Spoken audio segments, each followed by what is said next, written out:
Hello, வணக்கம் மக்களே. ஜனநாயக தலைவர் ஜனநாயக கழக தலைவருக்கு ஓட்டு போட்டிங்க. அவர் என்ன சொன்னார்? 200 யூனிட்டு கரண்ட்டு ஃப்ரீன்னு சொன்னார். அது கொடுக்க வேணாம், இருக்கிற கரண்ட்டை கொடுத்தாலே போதும். ஆனால் இப்போ இருக்கிற கரண்ட்டையும் பிடிங்கிட்டாங்க. இப்போ மணி என்னன்னு பாருங்கள். 1 ஹவர் ஆச்சு கரண்ட்டு போய் 1 ஹவர் ஆச்சு. 2 மணிக்கு போன கரண்ட்டு 3 மணி வரைக்கும் வரல. இங்கே பாருங்கள், ஒரு பாமர மக்கள் எங்கே தூங்குறாங்கன்னு பாருங்கள். இதெல்லாம் என்ன ஆவறது? இதெல்லாம் என்ன ஆவறது? இவர் என்னை கேட்டால் பெரிய நான் நான் தமிழ்நாட்டை கொண்டாந்து உப்பர் மேலே நிறுத்திடுவேன், கீழே நிறுத்திடுவாங்கிறாரு.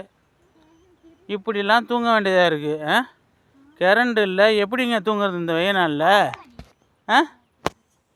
200 யூனிட் வேறு ஃப்ரீ வேறு தரேன்ருக்காரு. எல்லாம் இந்தமாரி தூங்குனாக்கா ஏதாவது ஒன்று நடந்துன்னா யார் பதில் சொல்லுவா? இவர் சொல்லுவாரா? ஜோசப் விஜய் இன்றைக்கி சிஎம் சார் ஆகிட்டார்.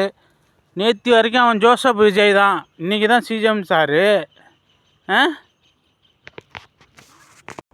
இந்தமாரி அவனும் காட்டுக்குள்ளேயும் ரோட்டுக்குள்ளேயும் போய் தூங்க வேண்டியதான் போல இருக்கு, எங்கேயாவது காற்றடிக்கிற இடத்துல.